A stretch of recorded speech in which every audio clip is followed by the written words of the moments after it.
right, excellent. Welcome everybody to our admitted student session for the MS in Climate program. We're thrilled to have you joining us virtually.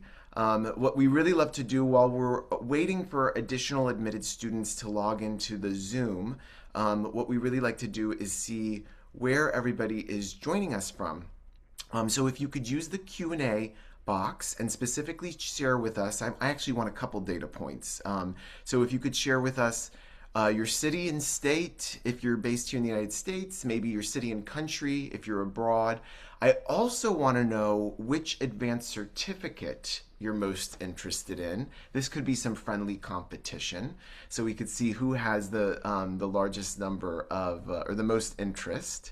And then we would also love to know if any of you joining us today are interested in one of the dual programs, either carbon management or the Graduate School of Architecture, Planning and Preservation. So start sharing those data points with us. Again, feel free to utilize the Q&A function.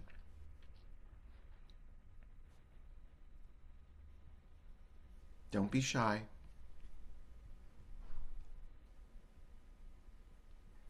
Excellent. Washington, D.C., potentially interested in carbon management dual.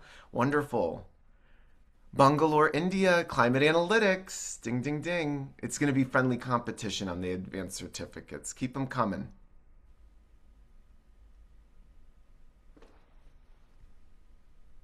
Let's see, Queens, New York, Kendall, that's what we like to see. We like to see a borough. For those of you in New York, we love specificity. Sarah's in London. Sarah, I owe you an email. My apologies. Ping me again. I just hit me like a ton of bricks. Corey, oh, Corey, I'm so glad you're joining. In Maryland, welcome. Is your brother joining? That's the next question, Corey. Let's see, Teresa Jones in DC, welcome. Gia in Vancouver, climate analytics. We love to see it. Emily Chen, climate analytics. Come on, guys. Who's interested in disaster management? Mozart. Where are you based, Mozart? We like to see it. Avani, Bhopal, India, climate and food systems. Finally, a food systems student. Excellent. Anjali from Nepal. Ethan. Ethan, so good to see you here again from Montreal. Good. I'm glad to see that, Corey. Hans from St. Louis, Missouri. Interested in the that's the food system certificate. Excellent. Tejal.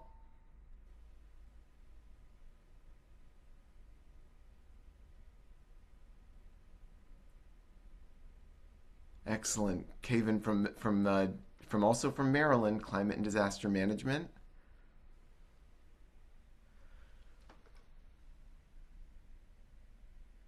Mitchell, based in Scarsdale, New York. Wonderful. Eleanor's in Boston in the food system certificate. Dylan in LA in the disaster management. Dylan, you're on. I know you're coming for Admitted Students Day. We look forward to seeing you guys. Katie Fiddler in Virginia. Ethan, also, yes, of course, disaster management. Nathan in Jersey, climate systems and analytics. We love New Jersey, the great Garden State. And then Rachel, food systems.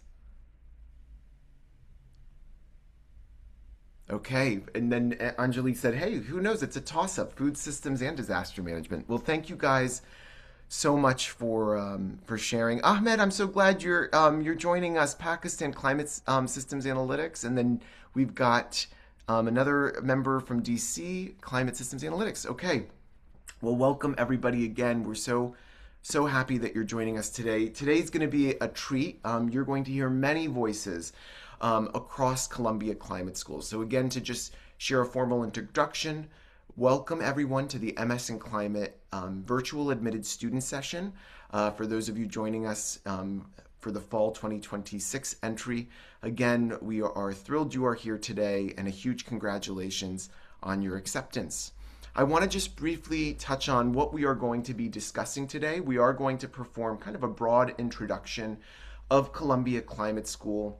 You will also be hearing from our professors, specifically the faculty co-directors and vice dean of student affairs and vice dean of academic planning here at Columbia Climate School, Mingfang Ting and Jason Smerdon. They will be giving a warm welcome momentarily.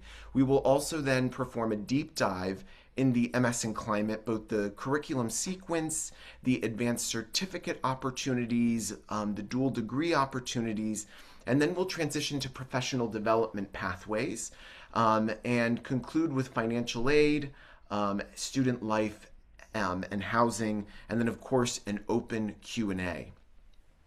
In terms of the presenters, I mentioned both Professor Mingfang Ting and Professor Jason Smerdon will be sharing a welcome message. We will also have Justine Herrera, Senior Director of Academic Programs, really detailing the curriculum for you.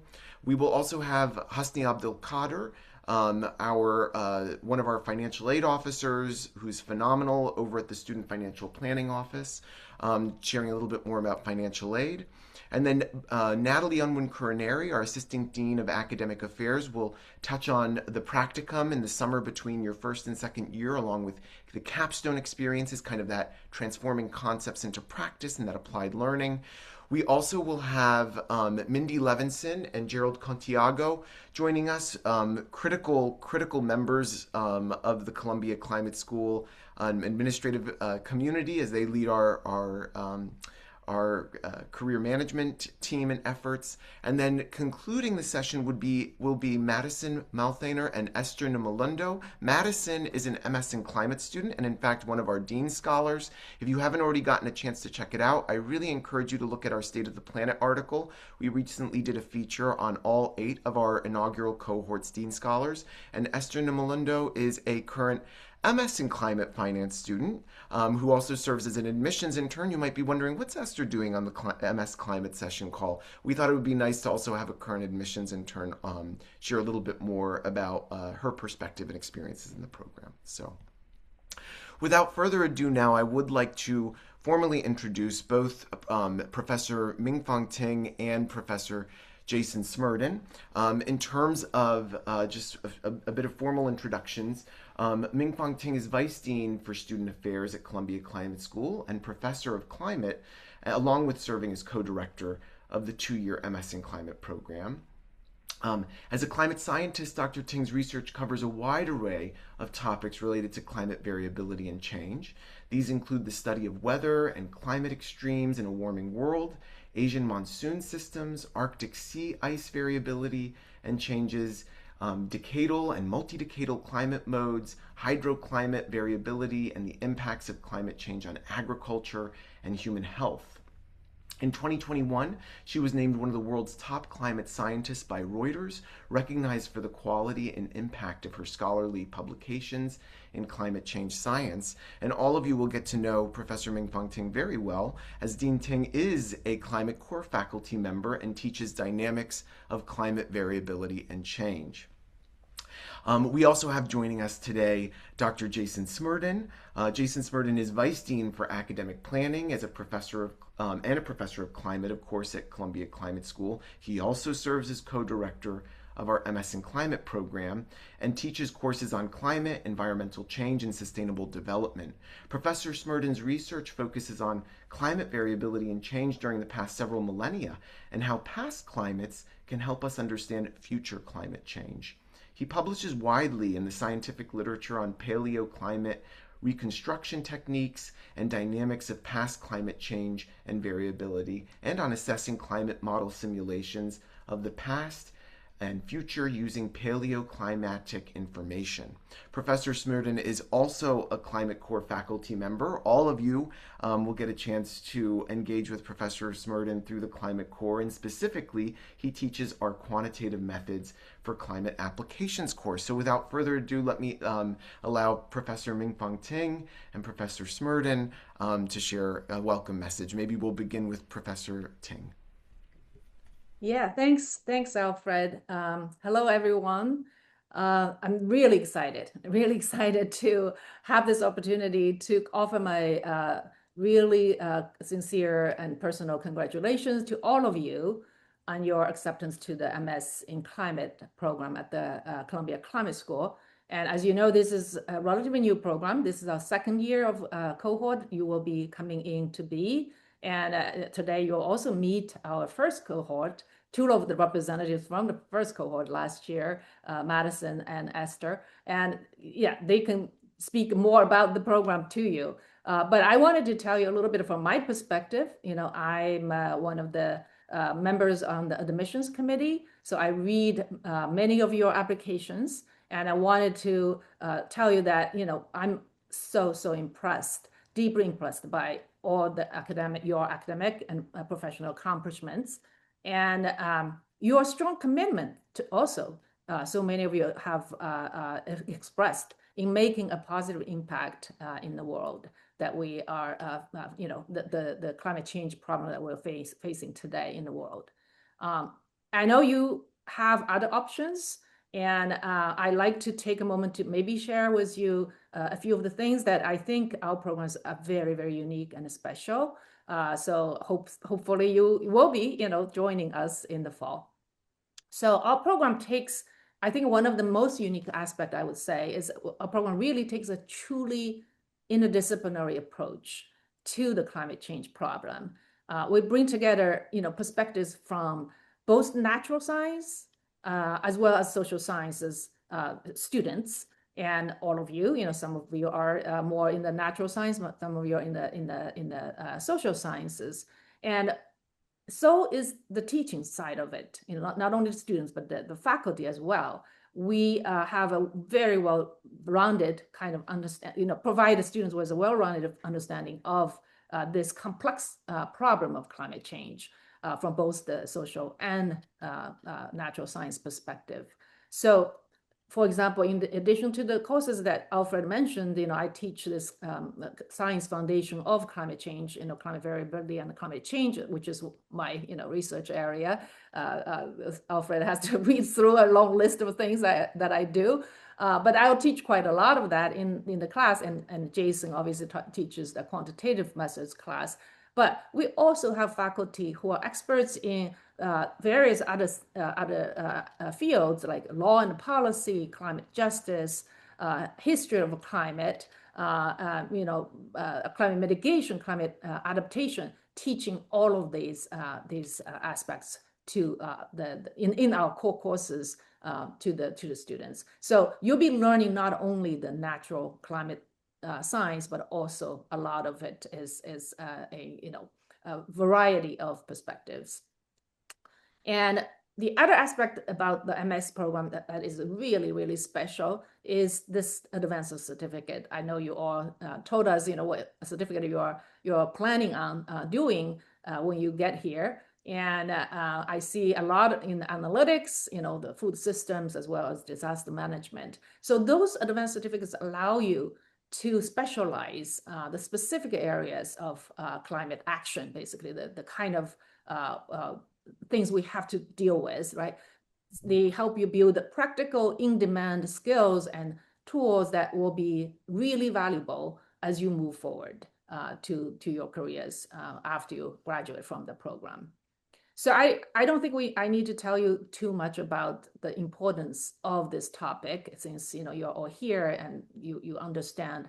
And we are really, really trying to educate the next generation of climate leaders who can lead the kind of problem that we face right now, not only in understanding the science, of course that's part of it, but also in terms of the kind of actions we can take to mitigate the impact of climate change and to help lower the emissions, the kind of mitigation pathways to lower the carbon emission. And so I think I'll let Jason to add whatever the wisdom he has to offer here.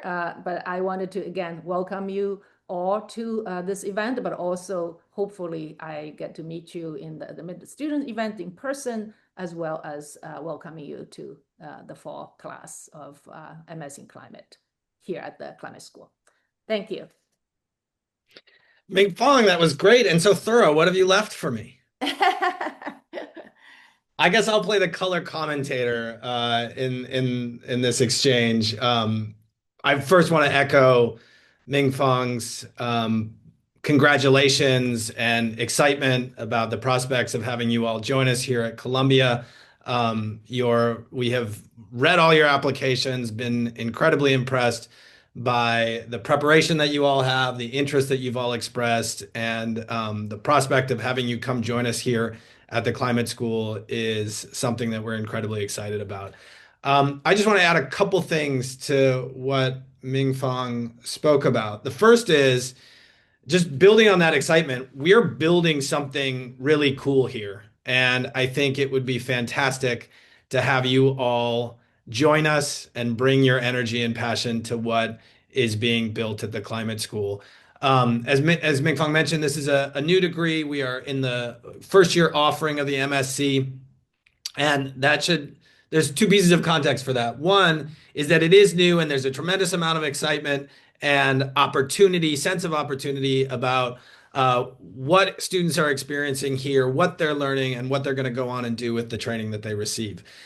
That newness is coupled with the fact that we are building on top of a long history here at Columbia in the climate and sustainability space, both in teaching and in research. And so, one of the amazing things to see our students do when they get here is not just move through the program as we've defined it, but to expand out into the many opportunities that exist here at Columbia and within the Climate School. So whether those are research opportunities, internship opportunities, student organizations, uh, workshops, and panels that are organized, all of those things are happening here, and it's an amazing collection of activity and energy, not just within the climate school, but across many different entities at Columbia interested in the climate and sustainability problem. And you get to be a part of that mix and help us think about this problem and bring new insights into how we're thinking about it.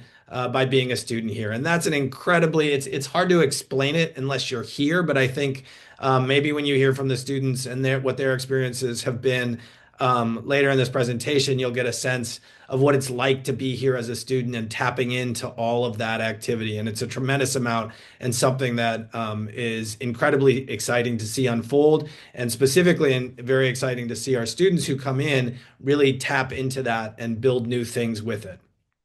The last thing that I want to say in that sort of excitement space is that you are all obviously interested in climate, see it as a compelling problem, want to learn and train about how to address it. And what I want to say in that regard is that that is incredibly important and it's what brings you here. But what I really think we do within these programs at the Climate School is take that passion and interest and really turn it specifically into knowledge and skills that you need to actually become change makers and address the challenge.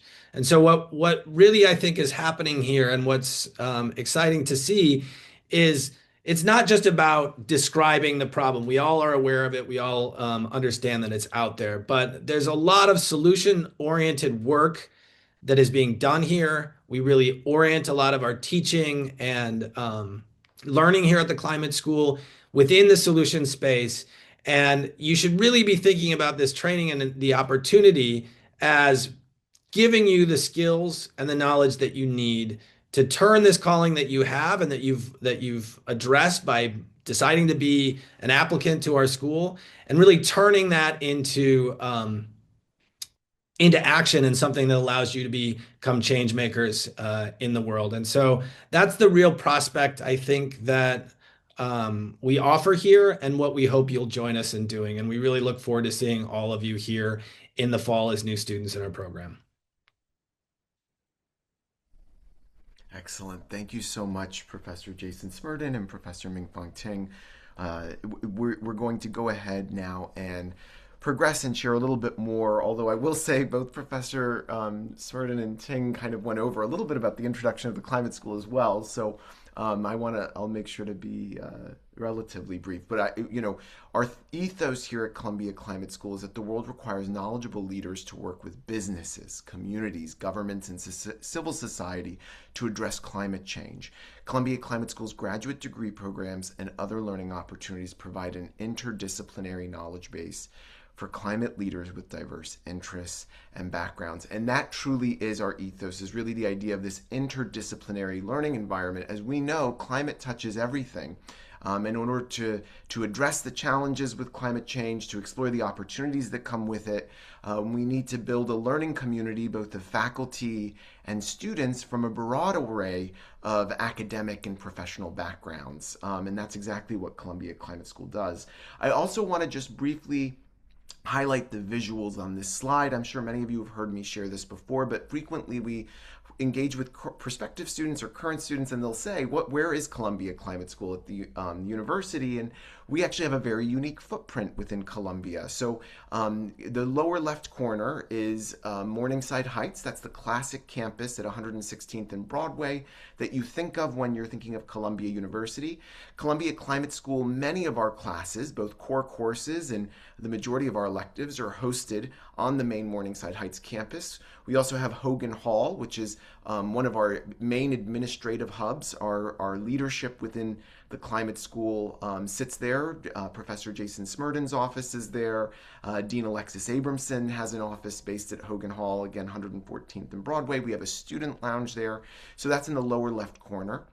The middle photograph you're going to hear a little bit more of today from Madison and Esther is the Forum Building, which is located at 125th and Broadway. That's on a new Manhattanville, or relatively new Manhattanville campus. The Forum Building houses many of our colleagues in both student affairs and academic planning. Many of them joining the call today have offices based there, and many of our faculty have offices based there, including Professor Mingfang Ting. There's also a couple smaller classrooms where we host electives, and there's a large auditorium where a select number of climate core courses are hosted. So for example, climate mitigation was hosted at the Forum.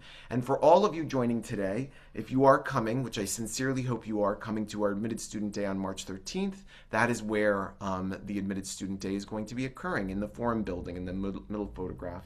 The lower right corner, and I think is what really sets us apart and the X factor to Columbia Climate School, maybe among peer institutions, is the fact that we also have Lamont Doherty Earth Observatory, which is a campus certainly very near and dear to Professor Mingfang Ting and Professor Jason Smerdon. They have offices and they conduct extensive research at Lamont Doherty Earth Observatory. It's a 189-acre research campus. It's about 45 minutes north of Columbia Climate School. There's some really incredible labs based there.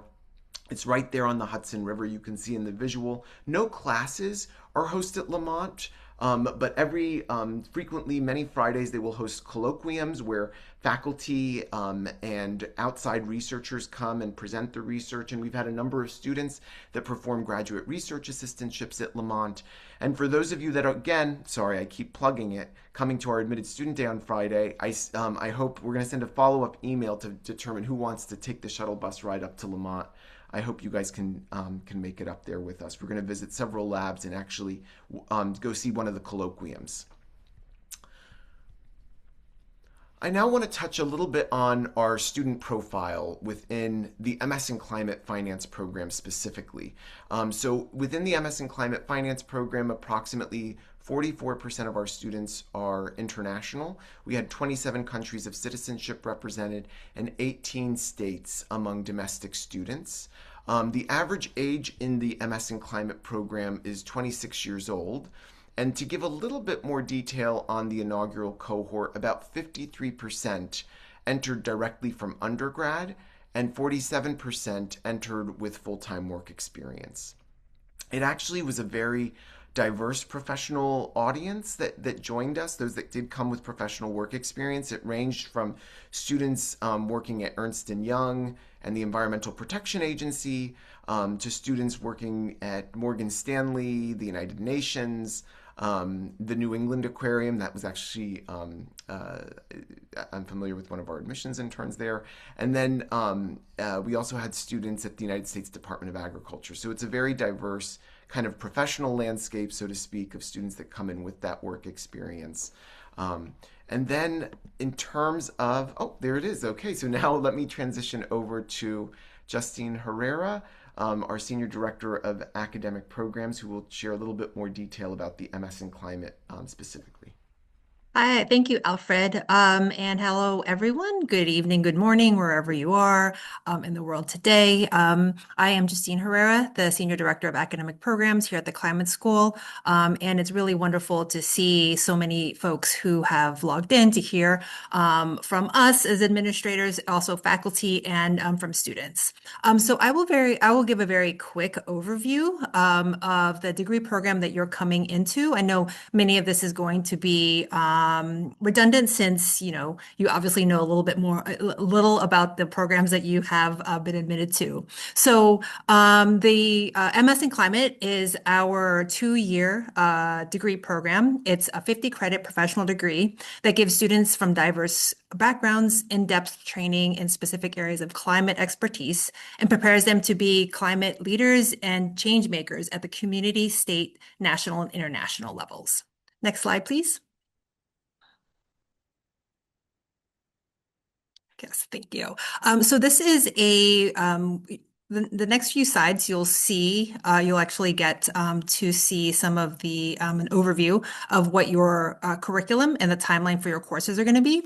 So for this snapshot, it just gives you a look at the 2 years when you will be taking coursework here at the Climate School. So the first fall semester will be heavily your climate core courses. As you can see here, you will also be taking Applied Climate 1. And in the spring, you'll start taking more of your certificate-based courses with also some core courses and possibly elective courses. In the summer, you do get a break, but that is a time when you'll be doing your required practicum. So students will be engaged in either internships, research assistantships, or fellowships. And then when you come back for your second year, you'll dive back into your certificate requirements and elective courses. And in the spring, you'll be completing again the rest of your degree requirements. Next slide, please. So here is a timeline of the actual the courses that you'll be taking. As I mentioned, your fall semester, your first fall semester will be very core heavy. And in the next slide, we'll see a list of the core courses that you'll be taking. But the core courses, dynamics, which Professor Ting teaches one of the sections, mitigation, climate adaptation, justice, and also applied climate. And in the spring, as Alfred had mentioned, Professor Smerdon teaches the quantitative methods for climate applications. And then the spring is also, again, when you're going to start diving into your certificate courses. I would like to point out the 3 bottom boxes on the bottom. So there are 23 core courses in your degree program. Your certificate courses, there'll be 18 credits. And then the electives, you'll have 9 credits, which tends to be about 3 courses to choose courses at the graduate level here at Columbia that are of interest to you. As I mentioned in a previous slide, it is 50 credits for the degree program, but you are able to take a maximum of 62 in your degree program.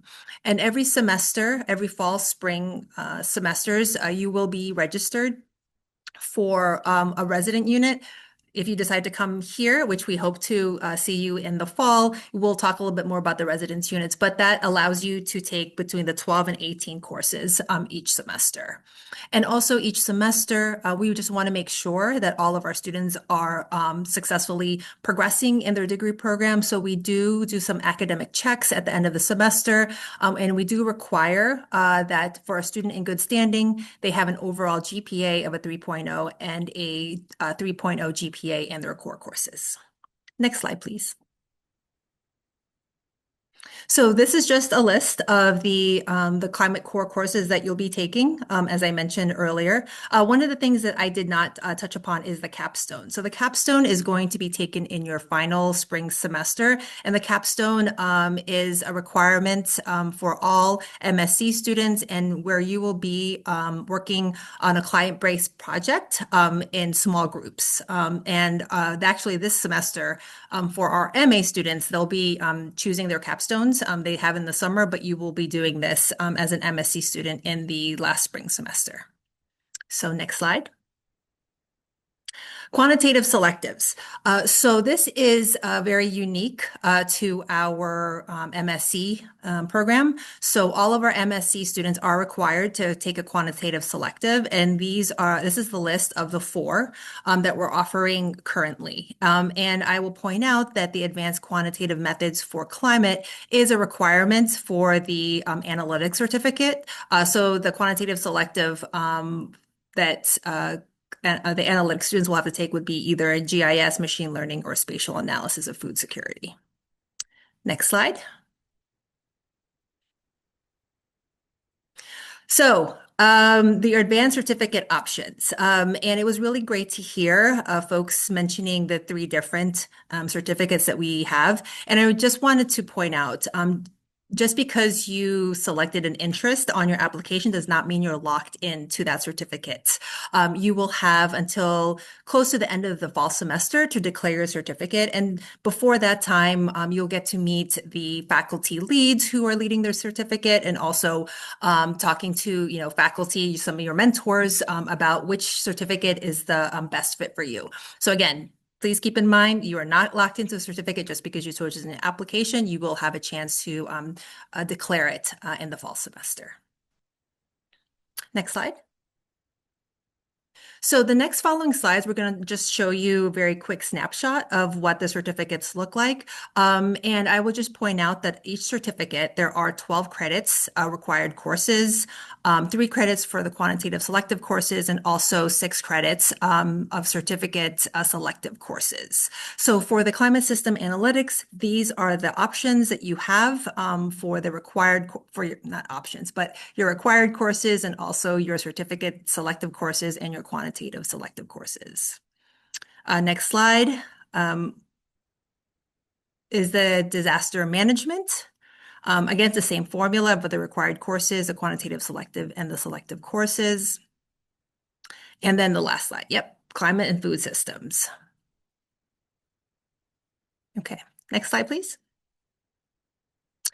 So I'm not sure if folks pointed out if they were doing a dual program, but we are very proud to have programs in other Columbia schools.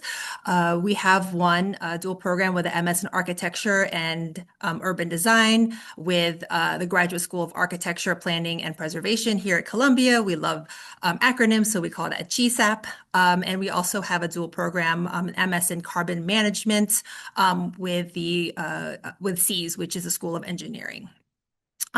So with GSAP, it is 5 semesters, but keep in mind, 2 of those semesters are spent here at the Climate School. And similar to the MS in Carbon Management, 2 of the 4 semesters will be spent here at the Climate School. I will point out that our dual students this year, I believe there were 7 of them total. They all decided to begin their dual program here at the Climate School. Next slide, please. So climate school electives. So this is going to be part of your life with your degree program, is that you will get to choose at least 9 electives of coursework. And that could be taken either at the Climate School, and this is just a small sampling of the electives that our current MSc students have the opportunity of taking. But you can also cross-register, meaning you could take your electives at other schools within Columbia. It's called cross-registration. We don't have a slide for it in this presentation, but just very quickly, students have the opportunity, again, to take classes, graduate level classes, at their schools. So students can pursue some of their other interests either climate related, sustainability related, or some other interests that they have. So just keep that in mind. Within the up to 62 credits that you can take, some of those credits can be taken at other schools at the university. So we are very proud that we integrate applied learning in every aspect of all our degree programs. Students participate in collaborative interdisciplinary learning and practice both inside and outside of the classroom. So we have case-based learning embedded in many of the coursework. We also have applied climate seminars that's focused on skill building, applied learning, and professional development. Many of these happen over the weekend, and actually many of them,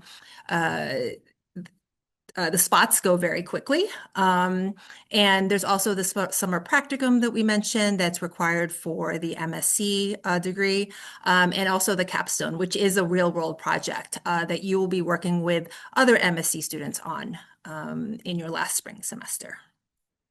Next slide. And finally, another way that we embed applied learning is something that we began in fall 2024, something called the Hot Topic Seminars series. And this is embedded in the Applied Climate 1 and 2 sections that you'll be taking in the fall, your first fall and spring. And it's a way for our students to study, engage, and debate on issues at the intersection of climate, sustainability, ecology, human rights, conflict, and geopolitics. So these are some of the recent topics that we covered this academic year. And every year, depending on the faculty who are involved in hot topics, we see that the topics are always going to be changing. So I believe I know I probably spoke very quickly. I've lived in New York for over 20 years, so it's a bad habit. But I am happy to pass it along to my colleague, Natalie Unwin-Coronary, who can speak a little bit more about the practicum. Thank you, Justine, and hi, everyone. It's great to meet you all virtually, and I want to echo my congratulations on your acceptance into the MS in Climate program. It's very exciting. I'm going to talk a little bit more detail about some of these applied learning opportunities. As Justine mentioned, in the MSc program, you're going to do a 0 credit practicum in the summer between your first and your second year. Practicum is a broad term that we use to define things like internships, fellowships, or research assistantships. So there are many different ways to fulfill this requirement. You do need to work at least 140 hours over the summer, but since you're not taking any courses, you can work up to full-time hours. There are no location restrictions, and so you can work anywhere in the US or the world. So, the world is really your oyster in terms of opportunities. These are some of the places where students have secured positions for this coming summer. They'll continue securing positions through the end of the spring. I'll also say that there are some opportunities to work with the climate school and fulfill this practicum requirement, and I'll talk about those a little bit later. Next slide, please. So in your final spring semester, you will have a chance to apply everything that you've learned in a real world setting through the capstone. This is a 3 credit course where you will essentially work as consultants for an external client over about 11 weeks. You work in small groups, they're usually between 5 to 7 students under the guidance of a faculty advisor. But as graduate students, it's very much student-led. So you'll be given a project description and a set of deliverables, and then you will collaborate to devise a work plan to deliver on those deliverables by the end of the semester. And at the very end, you will do a public presentation and present a final report. My office works to solicit capstone projects from clients many, many months in advance of the spring session. Clients can be in the public, private, or nonprofit sectors. We get projects from alumni, through faculty connections, and through employer relationships that are developed by the career management team. So these projects are then vetted by the faculty, and the best ones are shortlisted for student selection based on their feasibility and their alignment with your degree and your advanced certificate. We do invite clients to come in and do short pitches, so that gives you an opportunity to learn more directly from them and to ask questions to kind of inform your ranking and selection. But ultimately, you will rank your top 5, and then you will be assigned to one of them. Each project is very different. They change every year. Some of the recent projects from the MA program are listed here, But again, these change every year, and you can view all of the past projects, reports, and presentations via the link at the bottom of the slide. Next slide, please. So there are many exciting ways to gain practical experience at the climate school by doing research, interning, or supporting faculty in their courses. You can gain professional experience and research experience while also earning money. There is a summer research experience that allows you to work with faculty over the summer on one of their research projects or initiatives. This summer, we're offering over 30 positions through this program, and this is one way that you could potentially fulfill that practicum requirement. There is something called the Collaborative Research Grant, where you can develop your own research project and get paid to work on it over the fall and the spring. So essentially, you have an idea, you develop a proposal, you get a faculty advisor to oversee it, and you can submit the project for approval to conduct that research. There are also year-long internships available through the Climate School's internship program, where you can work with one of our 25 or so centers, and of course, teaching assistantships for courses within our partner programs. As Alfred may have mentioned, partner programs include environmental sustainability education programs at other Columbia schools that are affiliated with the Climate School. More information on all of these opportunities comes out as it is available. There's something called the Wednesday Weekly. So if you commit to coming, you'll get signed on to that and learn about different events and opportunities as they come up. And with that, I will turn it over to our career management team.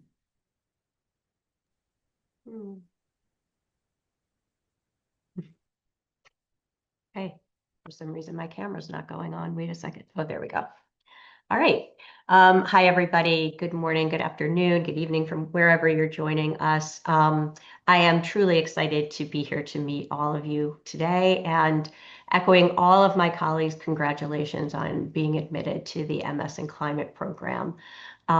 We're really, really happy to welcome you to the Columbia Climate School community. So just to share a little bit more about me, my name is Mindy Levinson. I am the Director of Career Management for the Climate School. I will be at the Climate School. It will be 2 years this coming April. Before that, I worked for about 12 years at the School of Engineering and Applied Science at Columbia, where I supported 5 master's programs in their Industrial Engineering and Operations Research Department. And prior to working in academia, I spent 23 years in the executive search business, including 14 years running my own recruiting firm, placing professionals in the technology sector across all verticals. So suffice it to say, career development and helping people navigate their professional paths has really been a lifelong passion of mine. I truly enjoy working with students, helping them translate their skills and their interests into meaningful career outcomes. So today I'm going to walk you through some of the career resources and professional development opportunities that are available to you. And after that, I'll pass it on to my amazing colleague and great friend, Gerald Kotianko, who will share more about career outcomes and take a deeper dive in what we have to offer you. But in any case, the students at the Climate School and MS in Climate program have access to a wide range of career resources designed to support you throughout your time here and beyond. First off, you have access to a dedicated career management office and a dedicated career management team. I have a team of professionals who will work with you one-on-one. You'll be assigned an advisor, but you can go see any of us, and we will work with you throughout your time here at the program and beyond. We stay in touch forever. Throughout the year, we also hold and host employer information sessions of all different types of, from very, very diverse offerings, but they speak directly to what our students have told us they're very interested in. So we have people from different organizations come in and speak directly with students about their work, their mission, and potential career opportunities. We also host a weekly down-to-earth alumni career talk, where we have, it's not only alums, actually, it's anyone who's in professions that our students are interested in pursuing. And there you can get a real a real knowledge or handle from subject matter experts who are doing the kind of work that many of you are interested in pursuing on a day-to-day basis. And then, of course, you can work with your career advisor on individualized resume and cover letter feedback. We help you tailor it to different positions that you're targeting. We also offer mock interviews to help you prepare when you're interviewing for internships or full-time roles. You'll also have access to an alumni mentorship program where students can be paired with professionals in the field who will also be there to provide guidance and perspective and networking support. You're going to hear networking from our career team all the time. It is really important to learn that skill, and we're there to handhold and show you how to do so. Throughout the year, we also offer sustainability skills seminars, which focus on developing specific professional or technical skills that many employers are seeking, or fill any gaps that you're not learning from the curriculum of areas that of interest that you might specifically want to pursue or be interested in. We just held a Climate and Sustainability Career Expo this past spring, where we had employers from very diverse types of backgrounds come in and network with students and share any of the opportunities that they have available in terms of recruiting for summer interns or full-time. And these opportunities that we offer you is that great chance to get face time. So we really encourage you to attend as many in-person sessions as possible. I think the biggest problem people have at the climate school is that there are so many events and opportunities to gain knowledge and network from, but you'll have a ton of choices. So I really encourage you to attend as many as possible. And finally, we have an exclusive job board where our team posts internships and jobs that are curated specifically targeted towards climate school students. And now I'm going to turn it over to my colleague, Gerald Cotiaco, who can tell you a little bit more about employment outcomes and a little bit more, take a deeper dive into what we do. Thanks, Mindy, and hi, everyone, and congratulations. I'm Gerald Kodianko. I'm the Associate Director of Career Development at the Climate School.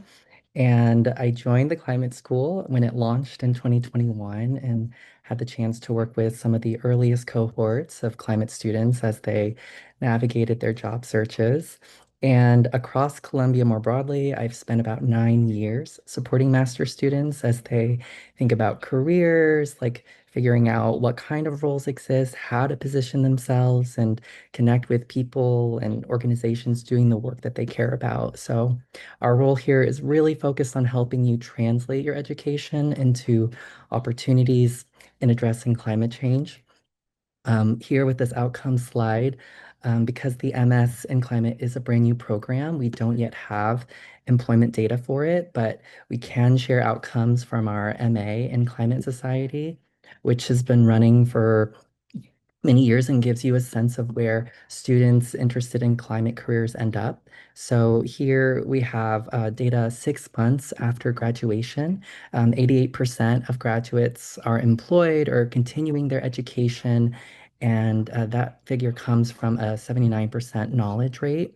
And as a note, after you graduate, do let us know what you're doing so that we can collect and present that data to like the next group of admitted students.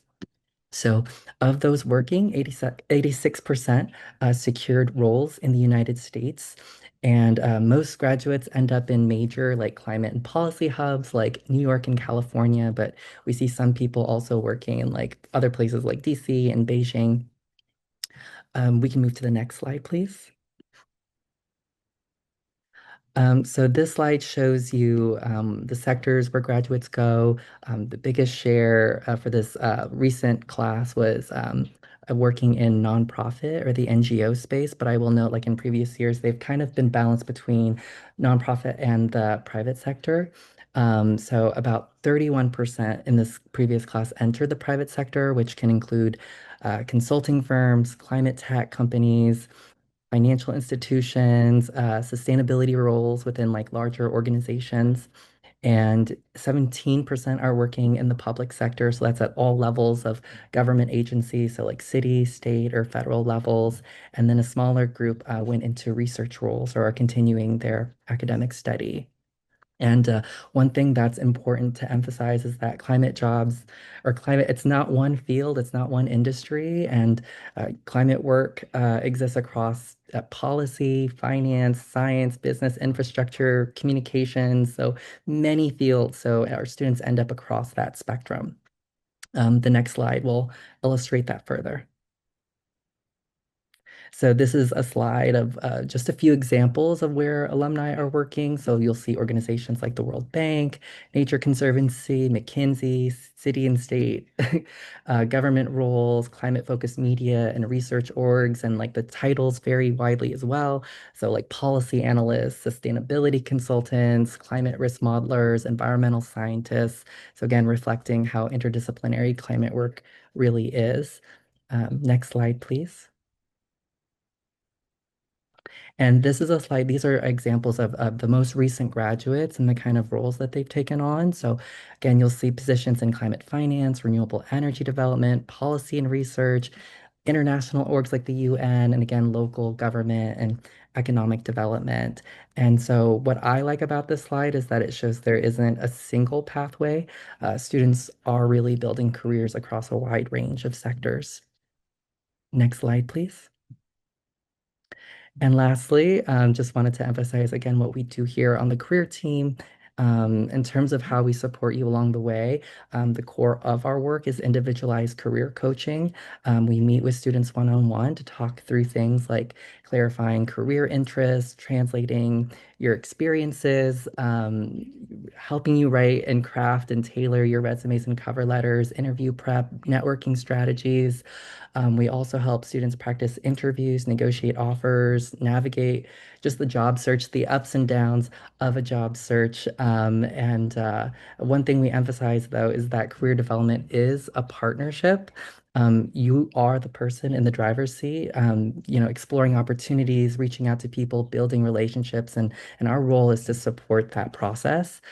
So there are countless possibilities for where you can contribute, and our job as the career team is to keep expanding your sense of what's possible. We'll connect you to resources, people, opportunities, and support you as you shape a job search around the problems you most want to solve. Thank you, and I'll pass it on to my colleagues in financial aid. You, Gerald. Oh, my camera. Sorry. Hi, everyone. My name is Hasni Abdulkader. I am with the Student Financial Planning Office. I want to start off by congratulating all of you on your acceptance to the climate school. That's a big feat on its own. So if we can go over the financial aid structure a little bit, I want to begin with the types of financial aid that you would see as part of your financial aid package. Institutional scholarships are the initial financial aid that's offered to you. So upon getting your acceptance letter, there should be a mention of scholarship and how much and the terms and the terms for it. So, if you haven't received any information pertaining to your scholarship, that typically would mean that you're not receiving any. But they do offer external scholarships as part of the Climate School's website that you would be eligible to apply for. So all of this has been vetted by Columbia University. Just when you go to it, just make sure the application is available and open, and that it would fall into a semester that you're eligible or you're going to attend. The federal student aid is done via the FAFSA. If you apply for your FAFSA, you would receive federal work study potentially, depending on need, and federal direct unsubsidized loan. The requirements for it is you have to be a U.S. citizen or an eligible non-citizen. You have to have a valid social security number. You do need to be maintaining satisfactory academic progress and have a completed FAFSA using the school code 002707.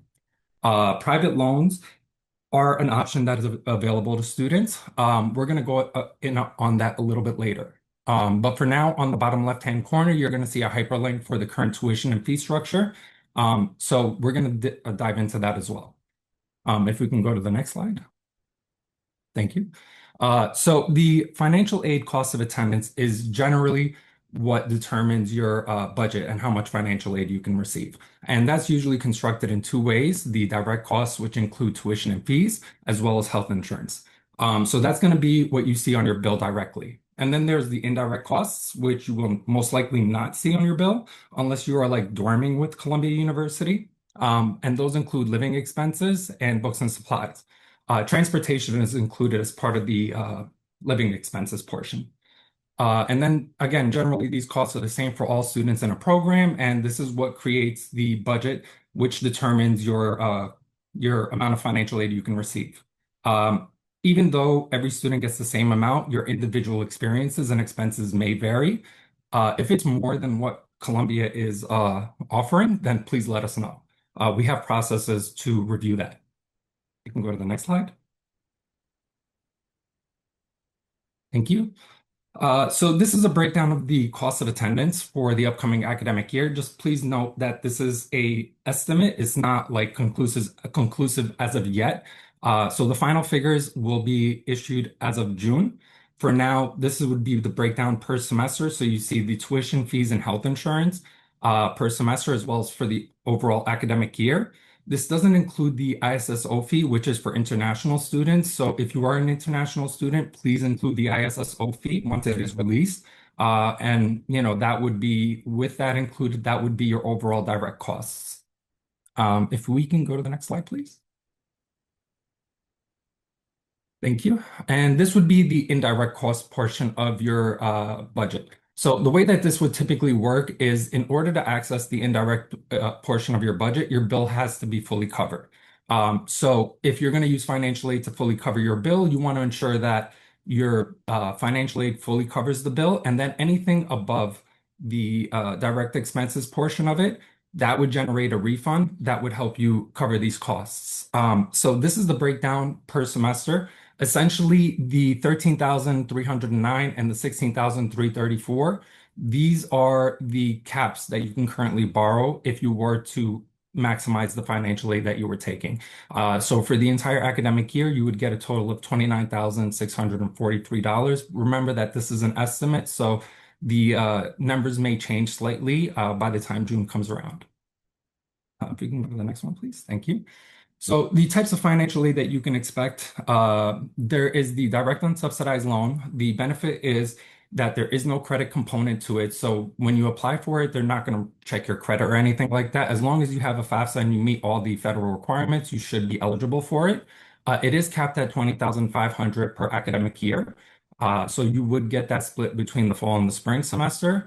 And it will be prorated based off of enrollment. So any students who are not taking full time, they will have a prorated amount. As of now, there is a portion of it on what we anticipate that to look like on our FAQ page under the Student Service Center FAQs.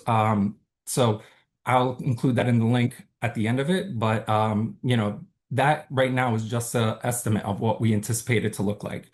The origination fee is currently 1.057%. So that is deducted automatically from the loan upon disbursement. And the fee for that would be subject to change as of October 1st. So any loan disbursements that occur after October 1st would include the new rate that the government determines. And there is a fixed interest rate of 8.08%, although that is subject to change July 1st. So when you guys start your program, that rate would be different. We don't know what it is yet, so we will keep you guys notified as we get more information.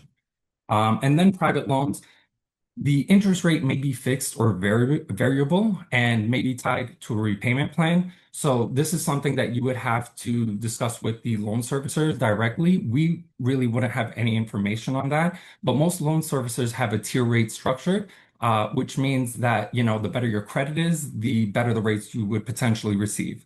And if your credit isn't, let's say, the greatest, or you don't have a lot of credit history, then you might want to look at getting a credit-worthy cosigner so that you can try to get the best rates. It can be borrowed up to the full cost of attendance or the financial aid budget minus any other aid that you got. So if you're receiving scholarship and federal aid, then you would just subtract that from the total budget, and that's how much you can borrow with the private loans. And there are no cosigner options available for international students. Below is the reference list that Columbia has provided. for all private loan servicers. So I would say that would be a great starting point, but there are more options available than what Columbia has on its reference list. So you don't have to just stick around with whatever Columbia has provided on this list. And for private loans, we would highly emphasize that all students um, hold off on applying until around mid-April. Columbia is currently in negotiations with several loan servicers to try to get optimal rates for students.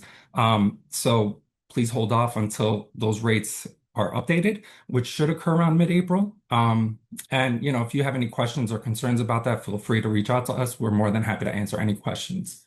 If we can go to the next slide, please. Thank you. So really quick, this is going to be a quick plug for iGrad. What is iGrad? iGrad is a free web-based financial literacy platform that provides lifetime, no-cost personalized financial wellness education and loan management resources to users at hundreds of colleges and universities nationwide, including Columbia. In short, what it basically means is it's a great tool for budgeting. If you're concerned that you may be overspending or you like to track stuff, then this is a great tool for that. And what makes it even better compared to your standard budgeting tool is that you can link these directly to your loan payment structures so that it automates that process for you and includes it as part of your budget. I think it's a great tool. Students who attend Columbia will have lifetime access to this for free. So, I would highly take advantage of it. It's a free resource that Columbia provides to, and I think it's a very great tool to use. So I will be passing it along to the next person. And thank you all for your time. I will include the link for the private loan stuff. Thank you, Husni. 1 in a million. So now we are going to transition. You're going to be hearing current student voices. So I'd like to now introduce again Madison, who is a member of our inaugural cohort, along with Esther Nimalindo. But before we officially begin, I'd like to allow Madison and Esther maybe just share a little bit more about your academic backgrounds and kind of why you ultimately chose Columbia Climate School and specifically the MS in Climate program. And I know, Esther, I'm putting you on the spot for climate finance, but again, we'd love to. You all share classes with one another, especially in the core, so it's a very dynamic learning community. So we'll begin with Madison. Thanks, Alfred. Hi, everyone. So great to see you all. I just want to say congratulations again on getting into this program. It's such an amazing accomplishment. For me, I just graduated from UC Berkeley in May of 2025. I majored in environmental science and I minored in Chinese and environmental economics and policy. And I chose to come to the climate school because throughout my undergrad, I was kind of all over the place in terms of what specific field within environmental science I was most interested in. I dabbled all over from environmental health to environmental economics to data science. And it wasn't until kind of my junior and senior year that I really found a passion for climate analytics, data science, and the more quantitative side of this field. And because I had discovered that kind of late into my undergrad career, I didn't feel that I had the necessary skills and knowledge to go out into the workforce and really do the kind of quantitative job that I wanted. And so I kind of always knew that a master's was going to be in the cards for me. And so I was searching all over for, do I go an environmental master's route or do I go more of a data science route? And then I found this program, the MS in Climate, and specifically the Advanced Certificate in Climate Systems Analytics. And I was like, oh my gosh, this is the perfect marriage between these two fields. And this is exactly what I would want to pursue. And it's definitely delivered on many of those fronts. So yeah, I'll let Esther introduce herself. Hi everyone. So excited to see you guys. Congratulations again to the MS in Climate program. My name is Esther and I am an MS in Climate Finance candidate and I graduated from Skidmore College in 2022. I moved down to New York and got a job in banking. I was at BNP Paribas for a couple of years. We were financing corporates in the energy space. And this program honestly launched at a perfect time for me as well. I decided I really wanted to learn more about climate risks, opportunities, and challenges that financial institutions were going to be facing, as well as individuals. And so when this program launched, I had to take it. And yeah, I'm very excited to share my insights with you all. Excellent. Thank you again so much, Esther and Madison. So I'm going to allow Madison to take over here in terms of student life, conferences, presentation. Yeah, so as we've all been alluding throughout this presentation, there are so many different ways that you can get involved in the climate school that extend beyond the classes that you're going to be taking. And this slide here kind of encapsulates that. Just to highlight a few pictures, the first one on the top left is from the Climate and Sustainability Career Expo that Mindy and Gerald were mentioning earlier. The one right below it is a picture from Mingfang's dynamics section that we were all a part of.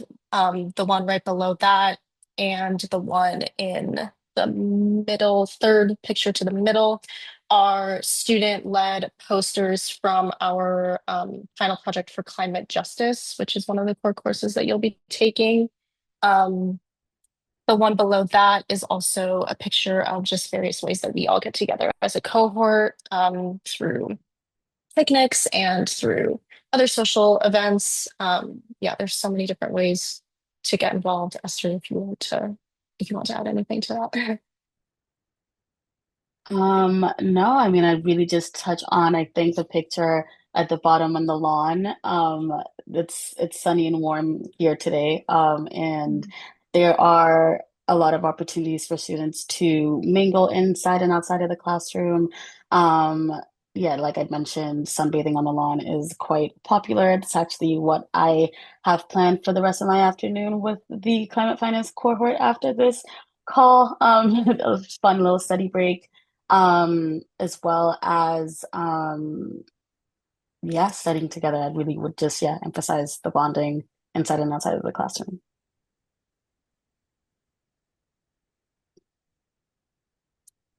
Yeah, and so there's a bunch of other resources again within the climate school and Columbia at large. A few to highlight are various libraries. Columbia has over 22 libraries that you can study throughout campus. Butler Library is the largest one. It's the one that's pictured in the middle photo. There's rooms where you can have group study sessions and do conference calls, and there's also private spaces if you like a more quiet environment. There are also endless events here. That is something that I think Esther and I can both speak to. There are just like so many different types of ways that you can engage through examples like the Down to Earth summits that Mindy and Gerald were talking about. There's also a research seminar series that faculty will host. There's various skills seminars. There's social events that the Climate School Graduate Student Council puts together. For instance, right now they have a series where people will meet up at like a local bar and they'll talk about there's like a theme for the week related to climate, and people can go and just kind of hang out and talk about the theme for the week of what it means to, live and work in this field. Um, so the events calendar that's linked on this slide will show you everything that the climate school is putting on. And then there's also, if you commit here um, and you get put into like the Wednesday weekly newsletter and various other newsletters from the student council, et cetera. There's just so many different events that you can be a part of. Another example is the World Leaders Forum. This is where the United States General Assembly session occurs. And so New York City and Columbia will typically host 3 to 5 heads of state, and they give talks and answer questions directly to students. So that's a great example of something that you could be a part of if you're interested in that. And then the last thing that I alluded to is the Wednesday weekly. So this is a newsletter that's put together by the Climate School Academic Affairs team. And what they do is they aggregate all internship, job opportunities, events, and various announcements related to program logistics, important updates. And it keeps everything organized in one succinct email that climate school students can reference every week. There's, like I said, jobs, career, management services. There's various links to various events on campus, both within the climate school and within Columbia at large. And yeah, it's a great way to kind of keep tabs on all of the myriad of extracurricular opportunities that you can be a part of. Next slide, please. Amazing. So as Alfred was mentioning, the forum is one of kind of like the cornerstone building of Columbia Climate School. It's at the corner of 125th and Broadway. If you're attending the admitted student session on Friday, I believe that you will have most of your events within this space. And as Alfred was saying, the academic affairs team is largely based here. So if you have an appointment with one of the staff members there or somebody from the career team, this is where you would go. This building also hosts a large auditorium where lots of climate school events will take place. For example, the Career Expo that we've spoken about, that was held in the main atrium of the forum. And various events at New York City Climate Week, hosted by the Climate School, were also took place in the auditorium. And then, as Alfred said, climate mitigation this past fall was hosted there, and there's a chance that you could have some core or elective courses in that building. Next slide, please. All right, so I want to talk a little bit about housing. This is a very interesting, topic to discuss in the context of New York City. And yeah, Esther and I can both speak to our personal experiences. Housing is a very fluid and fast-moving environment, just as New York City is in general. Columbia does offer housing for grad students, but the space is very limited. And so if you are to submit a tuition deposit, then you will have a chance to apply for Columbia housing. The housing application will open on March 20th of this year, and the application will require a deposit, but all of this cannot be done until you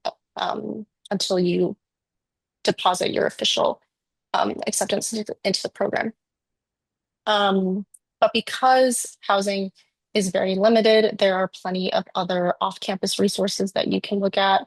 This first link is put together by the Columbia Housing Office themselves, and they have various different resources that you can look into. One that I utilized a lot was basically Columbia has its own off-campus version of like Zillow or StreetEasy, which you also see linked here. And it's kind of a more condensed space for people within the Columbia community at large. There's also a portal on there where you can post your profile if you're looking for roommates. So I found my roommate through this profile. So it's a great way of kind of like streamlining the process if you're wanting to live with people who are also within the Columbia community. International House is also a really popular resource or option, especially among international students.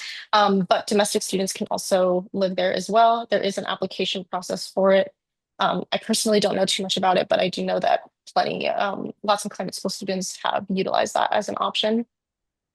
And then lastly, Zillow and StreetEasy are the two main kind of large housing portals that you can look at that are kind of succinct to New York City.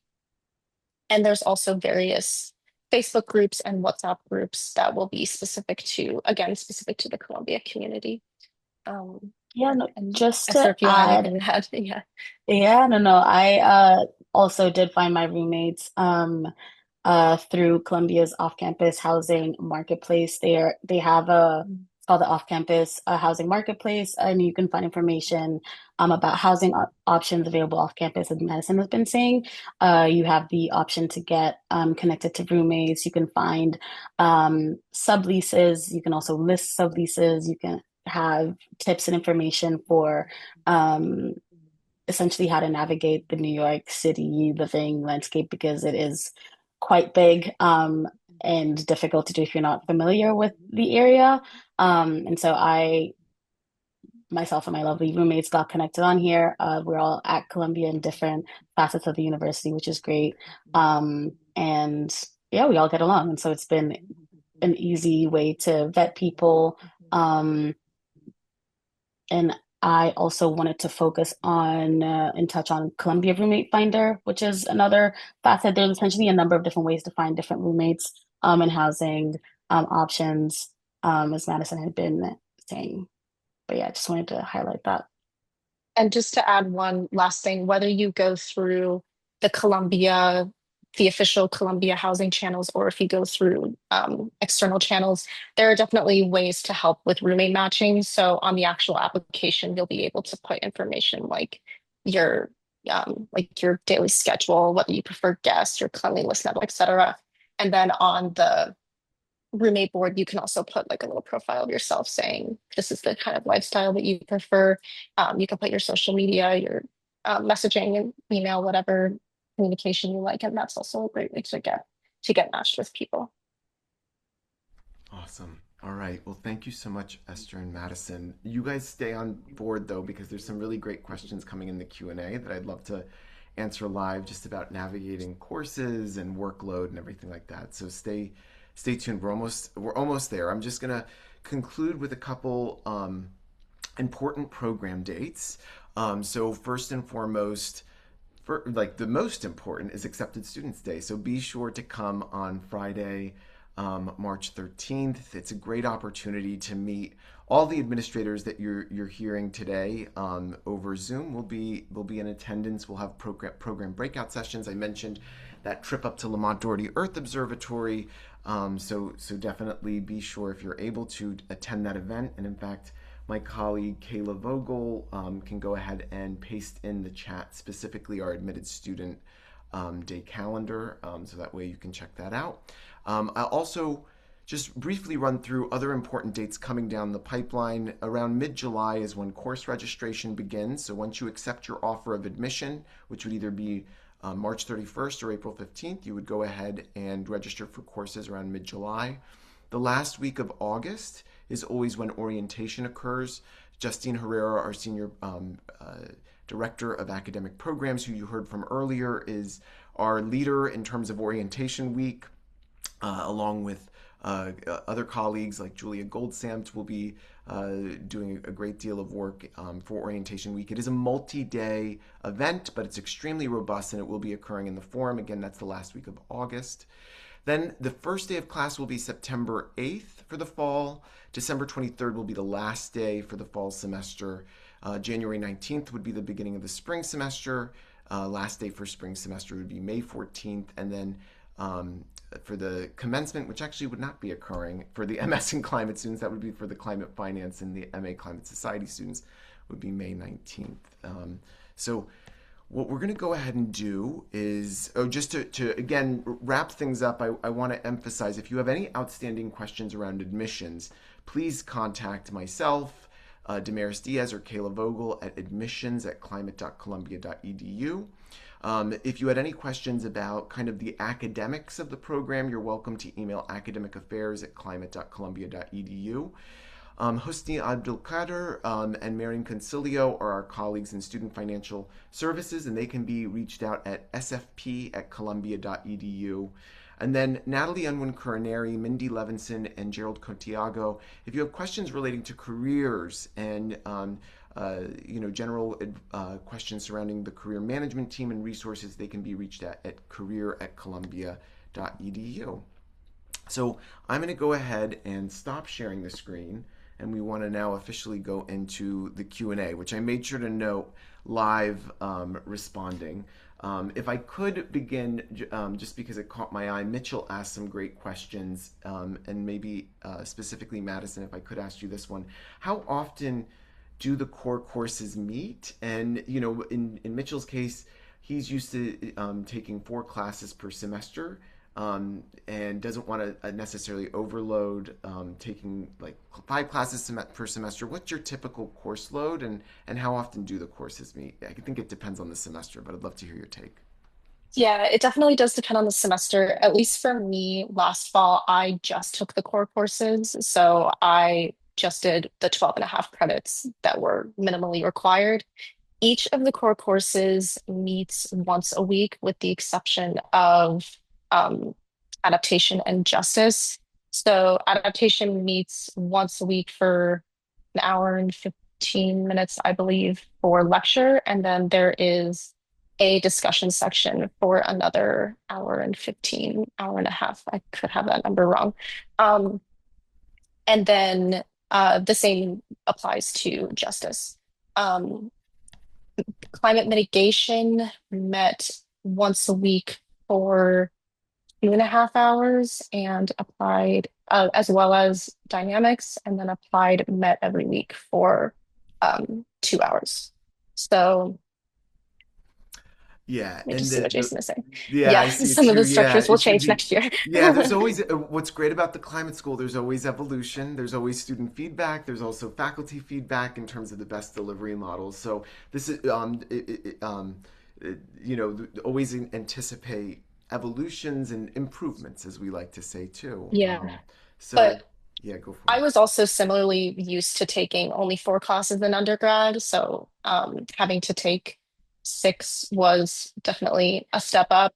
But one thing to note is that applied climate is only a half a credit, um, and so there's not a huge workload associated with that class. And then with the others, having it meet only once a week definitely does help, as opposed to meeting twice or 3 times. So I personally found it easy to balance, along with other like the social side of being in New York City.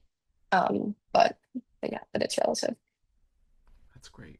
And then the follow-up question Mhm. is kind of challenge of the curriculum. How challenging are the courses? Which, if I could just preempt and say, if you're coming to Columbia, you want to be challenged. But I'd love to Yeah. hear maybe Madison and Esther, feel free to share too. Dynamics is oftentimes, especially for students with non-STEM backgrounds, although quite a few of you have STEM backgrounds, but can be the most uh, what's the word, challenging to navigate, although maybe Mingfang has a different opinion as the faculty member, but it's challenging in a good way. So I'd love to hear, Esther and Madison, how you navigate the more challenging courses. Yeah, I think what you find challenging in this program will be heavily influenced by your background. Personally, for me, I come from like a STEM data science background, so I found the I found the reading component of a lot of these classes to be challenging. Mitigation, adaptation, and justice have you read um, anywhere between like 30 and 50 pages a week per class for on various like topics. And I found that component to be challenging because I hadn't done a whole lot of intense academic reading in undergrad. But I also know that for people who came from the more social science humanities background, who were used to that, they found dynamics more challenging. They found the problem sets more challenging. So it is relative. But I would say that it's not impossible, and it's definitely something that you get used to, and the faculty do a great job of making it so that every single reading or assignment has purpose to it. I don't think that there's anything like busy work in any of these classes. All of the readings are touched on in class. It's not like you just read it and then it kind of goes into the wind. And same with the problem sets. Everything that you do in the problem sets will be applicable to what you're learning in class. So I think the fact that everything has a purpose to it and everything has a connection definitely helps to kind of ground what you're doing and make it so that it's not super daunting in the moment. Excellent. Esther, do you have anything to add maybe about just kind of the rigor? Yeah, no, I would definitely say that I do think a lot of the classes can be demanding, but in a good way. I think that I myself came from working and had not been studying for a while, so really building a proper study plan was not top of mind in the beginning of the semester, and then quickly realized that I needed to relearn how to study. Communicating with professors, attending office hours is so critical. I cannot thank the TAs and the professors for hosting office hours and really being communicative in that way. I think that that really helped me understand and grasp a lot of the difficult concepts, particularly in dynamics. Just to echo what Madison had said as well, I think that um, a lot of the classes, particularly the core, really do integrate well with each other. In the beginning, it seemed that they were a bit removed and isolated. And then the last couple of weeks, dynamics concepts made sense in international climate finance, which made sense in climate change adaptation and mitigation. So it really all connected well together for me, at least in my coursework in that regard. So I would say that while the classes can be challenging, really building a great study plan, studying in groups is also really effective. Shout out to my study buddies. They're amazing. And attending the office hours, doing readings, asking questions is also critical. 'Cause if you don't ask questions, um, you get left behind. And so, yeah, sometimes the pace of the classes, particularly for the half semester climate finance courses, which is niche and not relevant to this, I think those would be the biggest challenges that I think I've faced, but all in a good way. It's good to be intellectually challenged and stimulated. Yeah. Thanks, Esther and Madison. So, some quick questions that came in. What would be the approximate MS in climate cohort size? We can share that this inaugural cohort was 53 students. So, in Madison's specific learning community, this upcoming year, we're anticipating around 60 students to be joining the MS in climate program. Not 100% confirmed yet, but that's the anticipation.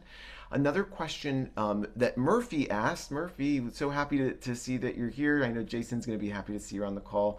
Are advanced certificates competitive in size and limited, or will students be able to select whichever one they would like to pursue within the certificate? So does anybody, I can answer that quickly, but just to hear a different voice, does anybody want to share kind of how the certificate selections go? Justine, maybe that first semester, what that looks like. Yeah, so we do not have a cap on the number of students who are enrolled in the certificate. So I think that might be a relief. It seems like there is a popular one so far. But in towards the end of your fall semester, again, we have something called a certificate fair. So you'll hear from the certificate leads. They'll talk a little bit more about their program, and you'll also get a chance to speak with them and how the fit, your interests and the fit with your certificate. And then you declare based on, your interaction with faculty and also with your interest in the certificate. So I hope that answers your question.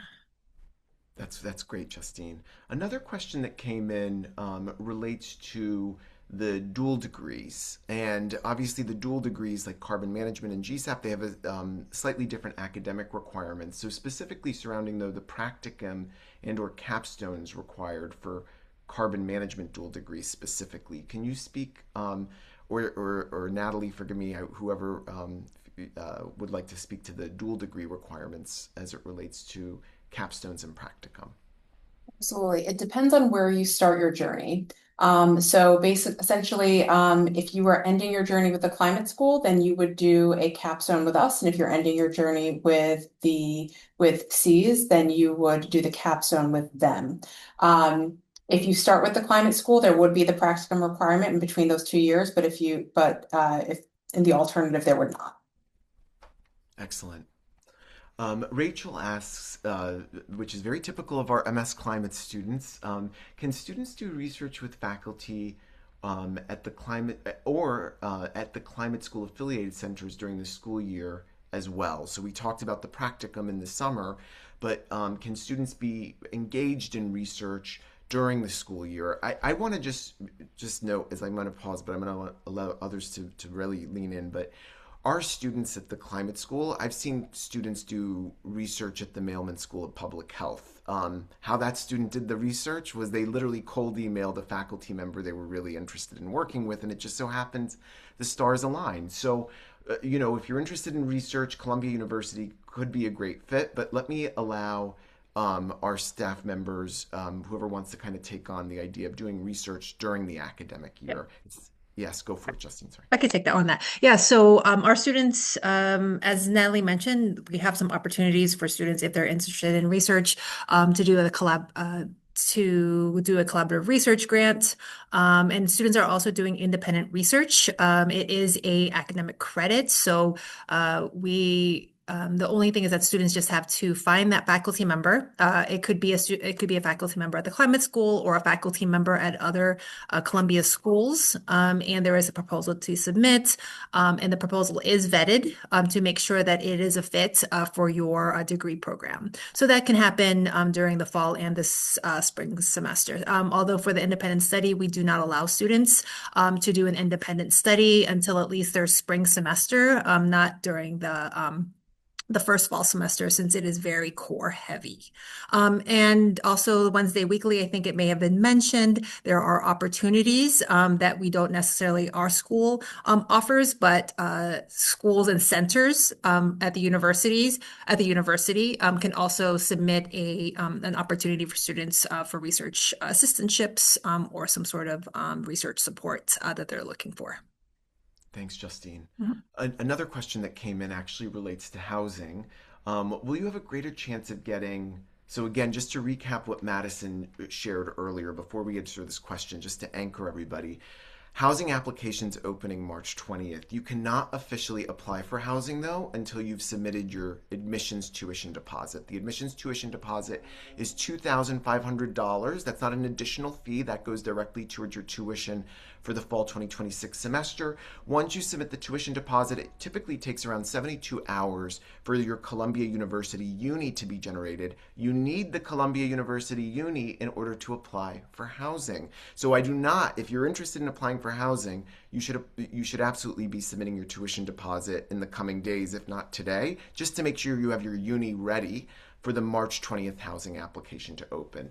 So now, just to address the question, will you have a greater chance of getting on campus housing if you submit your application as soon as the application opens, as opposed to any time before the application closes? And we want to anchor everybody, housing is extremely competitive. So now, Justine, who's intimately familiar and with the housing process and liaises with housing, Justine, if you have any insights. Yeah. So the answer is possibly, depending on, so if you submit your deposit, obviously, your name will be on a list, earlier than someone who deposits in a month. And as Alfred mentioned, we have very limited allocations. So when I'm able to allocate our housing, the housing that we have, then I do have certain priorities. International students are prioritized because they don't live here in the US, and finding housing from thousands of miles away is obviously very difficult. And proximity. So it's international. And then if you live here in the US, it depends on how close you live in New York City. And we also have students who have disability accommodation, so those need to be prioritized as well. And then it opens up to other students after that. Excellent. Thank you, Justine.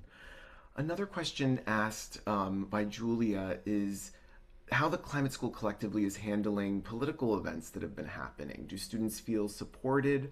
Are there resources for students that might be impacted? And how does the Climate School operate outside the school as a whole with regard to what's been going on? That's a lot.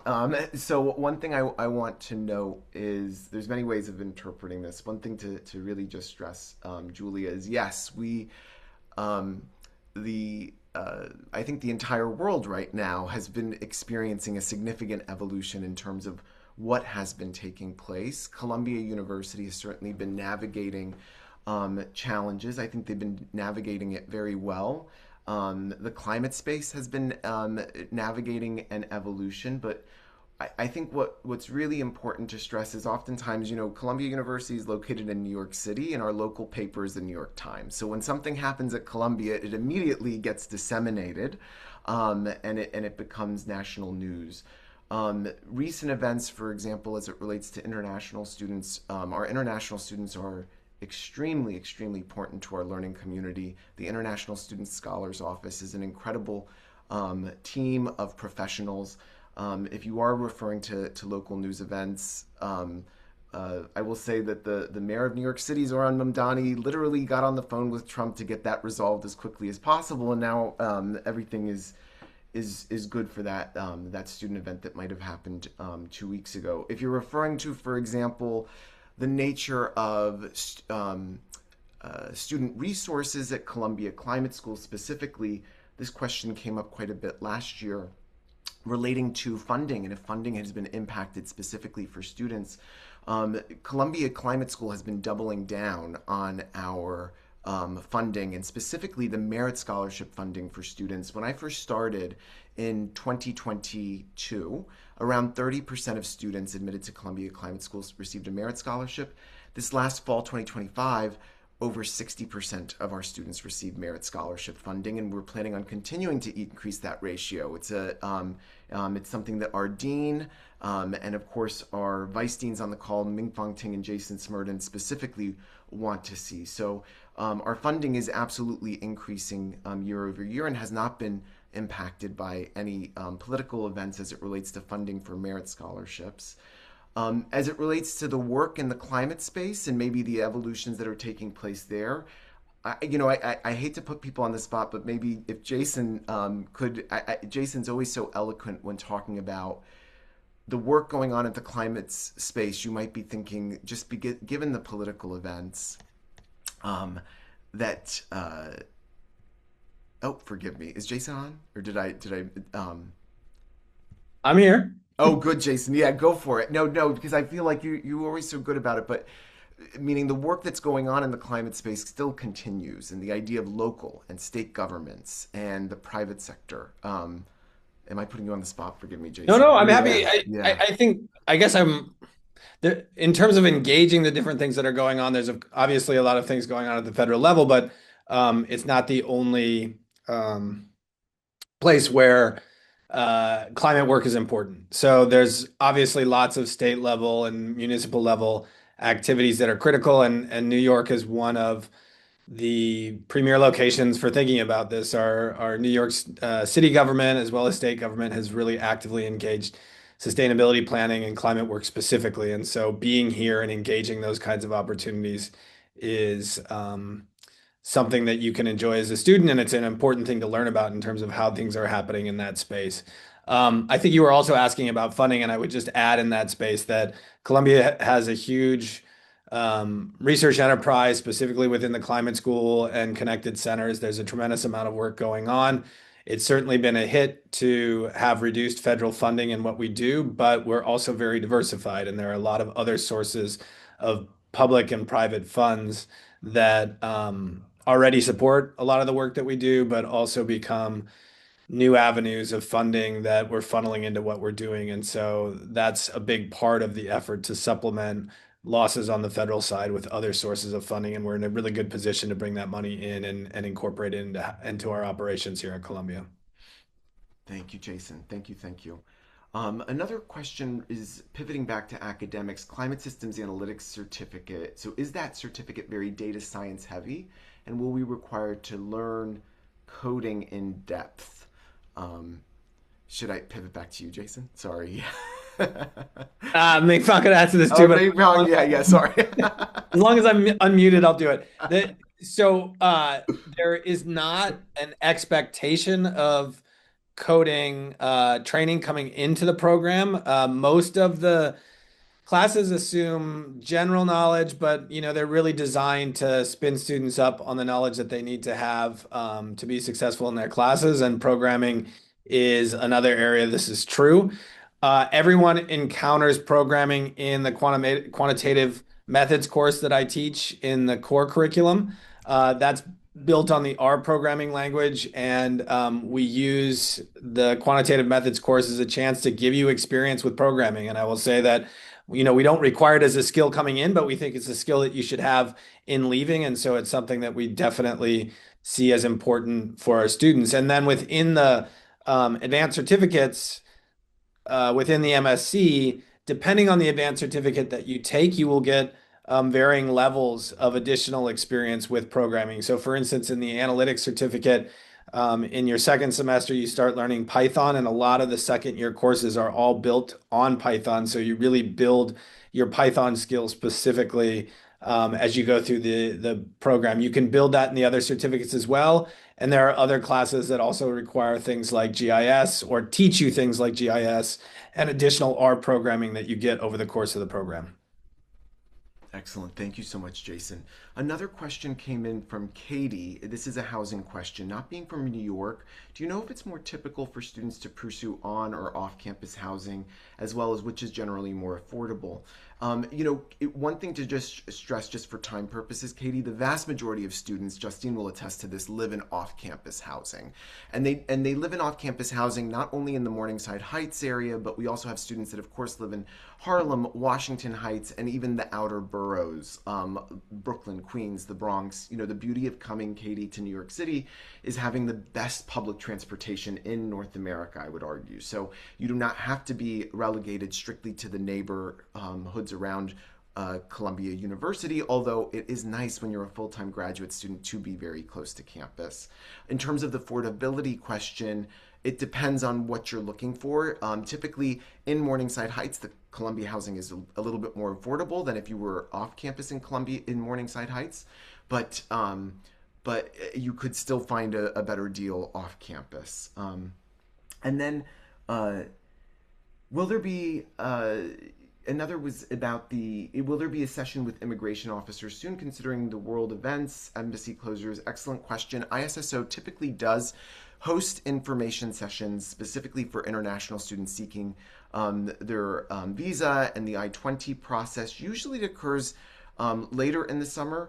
If you have questions about that, though, we are more than happy to facilitate that connection with ISSO. The number one key here, though, is to really be on top of your timelines and really looking at your embassy and consulates in terms of the timeline for getting interviews. For example, some countries have 90+ day interview wait times. Other countries, you can get an interview wait time within 5 days. So if you're coming from a region of the world where you have a longer wait time for a visa interview, my suggestion, and if our program is your top of the heap, if our program is your choice and you feel that we are the best fit for you, you're going to want to go ahead and move forward with submitting a tuition deposit and the I-20 application as soon as possible. Once you get the I-20, you can then go ahead and schedule that visa interview appointment. But I recommend not holding off on that. Definitely if you're planning on coming on an F1 visa. And then another question is, and we'll do one more question, guys. Forgive me. I know I'm keeping everybody a little after our time, but I so appreciate it, everybody. There's a question around the focus is mainly on meteorology, specific winter weather. Are there any feasible research opportunities, internships that could align with this in correlation? That's a specific question, but maybe a fun one, that could align with the MS in Climate program. I mean, there's just an incredible number of research opportunities. Potentially, I'm not sure if anybody wants to address the Mingfang. That was an interesting one. If you wanted to address, Yes. Yes, cabins. we are climate research mostly, but in terms of meteorological kind of like research directions, like extreme weather, we definitely have a lot of people work in that area, like tropical cyclones, mid-latitude cyclones, extreme winds, extreme precipitation. So definitely there are. I mean, extreme heat is another one, right? They are all weather scale phenomenon, but also relevant for the climate. So there are many opportunities in terms of involving in research in those directions, but not directly in the weather forecasting, for example. So we don't really have anyone here whose research is focusing on forecasting. We do have students coming, to the program who are, TV meteorologists and does the communication sort of, weather forecasting world, but not in terms of actual research focusing primarily on weather forecasting. Excellent. All right. Well, again, thank you, Mingfang. Thank you, Jason, Justine, Esther, Husney, Natalie, and of course Gerald, Mindy, and then Madison and Esther, especially big shout outs. Thank you so much for participating in the session. And huge congratulations to our MS in Climate students. We are so thrilled. Myself, Damaris Diaz, Kayla Vogel, we really want to see you here on March 13th. So I hope you're able to join us on Friday, March 13th. And also we have a networking mixer with alumni on March 12th. So those of you that are coming for that Thursday night, Professor Mingfang Ting will be there.